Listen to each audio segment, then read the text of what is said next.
항우는 우희의 시체를 내려다보며 가슴이 무너지는 아픔을 느꼈다. 이제는 할 일이 없다. 항우는 죽은 우희를 뒤로하고 오추마를 타고 집합된 800의 군사 앞에 섰다. 항우는 선봉이 되어 한나라 군대의 포위망을 뚫고 나가기 시작했다. 한나라 장수가 달려나와 항우의 앞을 막았으나 지금 항우는 눈앞에 보이는 것이 없었다. 무서울 것도 겁나는 것도 아무것도 없었다. 항우는 자신과 싸우다 달아나는 장수를 뒤쫓지 않았다. 오로지 포위망을 돌파하여 벗어날 생각만 했다. 그러나 모든 초나라 군사가 항우 같지 않았다. 항우의 후진을 인솔해 쫓아가던 주랑과 환초는 한나라 군사들에 둘러싸여 초나라 군사들이 죽어나가고 있었다. 결국 주랑과 환초도 힘이 다해 오래 버티기 힘들었다. 그들은 적에게 죽는 것보다 차라리 자결을 선택했다. 이렇게 항우의 후위를 따르던 부대는 전멸하고 말았다. 항우는 후진이 전멸한 것도 모르고 선봉부대에 남아있는 100여 명의 군사를 인솔해 계속해서 앞으로 달려나가고 있었다. 그러나 결국 항우도 사람이었다. 계속해서 달려드는 한나라 장수들을 언제까지고 물리칠 수는 없었다. 결국 항우는 수풀을 향해 도망치기에 이르렀다. 주위를 살펴보니 살아남은 부하가 28명이었다. 해는 저물어 가는데 항우는 길도 잃고 먹지도 마시지도 못해 지쳐가고 있었다. 말에서 내려 천천히 숲을 사이를 걷다가 불빛이 보이는 곳을 발견한다. 불빛이 비치는 곳까지 와보니 이곳은 오래된 사원이었다. 이곳은 흥교원이라는 곳이었다. 흥교원 뒷마당으로 가니 그곳에 집이 한 채 있었다.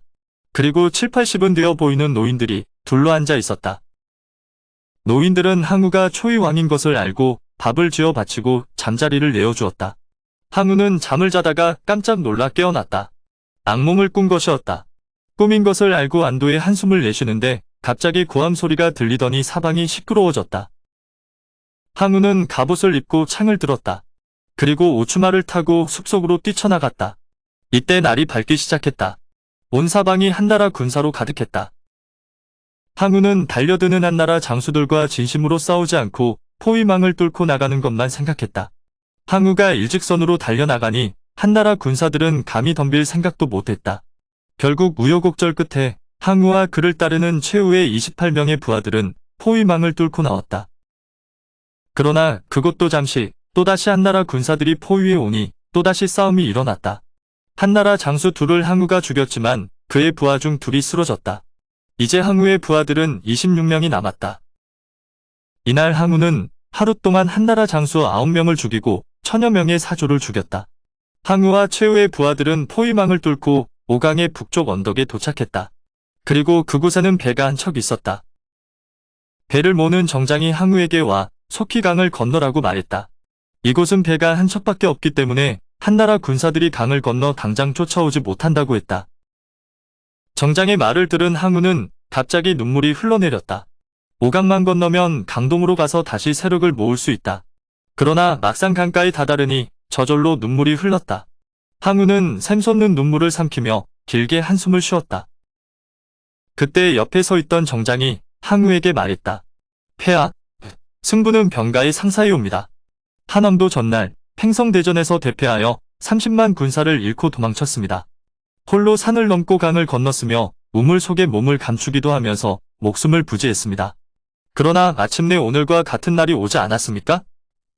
지금 폐하께서 패하신 것은 전날 한왕이 당한 것과 마찬가지이옵니다. 대업을 도모하시는데 작은 체면을 생각지 마십시오. 정장의 말을 듣고 항우는 가만히 그를 쳐다보았다. 그리고 항량과 함께 의병을 일으킨 이후 지나온 8년 동안의 세월을 뒤돌아보았다. 사랑하는 우희도 죽고 사면초가 중에도 최후까지 자신을 따랐던 주랑과 환초도 죽었다. 과연 이렇게라도 살아야 할 것인가? 그는 또 한 번 길게 한숨을 쉬었다. 항우는 정장을 보고 말했다. 너의 말은 고마우나 나는 진정으로 부끄럽구나. 강동으로 돌아가기가 부끄럽구나. 한나라 군사가 쫓아오면 내 목을 주련다. 항우의 말을 들은 정장은 눈물이 글썽거렸다. 한참 동안 두 사람은 말없이 서 있었다. 항우는 정장이 자신을 버려두고 떠나지 못하는 것을 보고 마음이 기특한 생각이 들었다. 항우는 그런 정장에게 오추마를 주며 떠나라 일렀다. 정장이 공손히 절하고 말고삐를 받아 걸음을 옮겼다.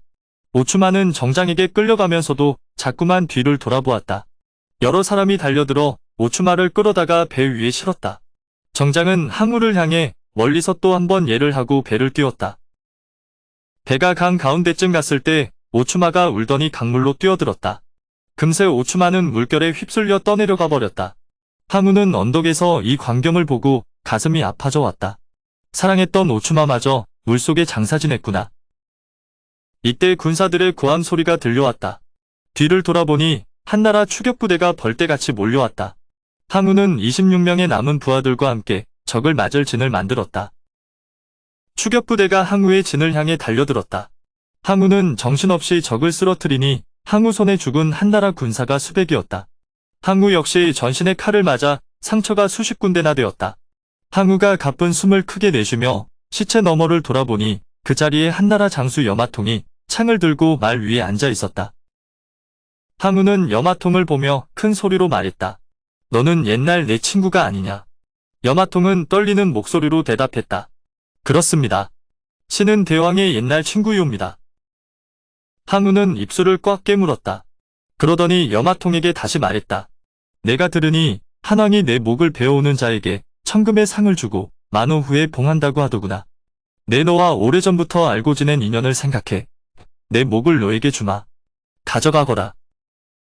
항우는 염화통에게 이처럼 말을 하고는 자신의 목을 잘라버렸다.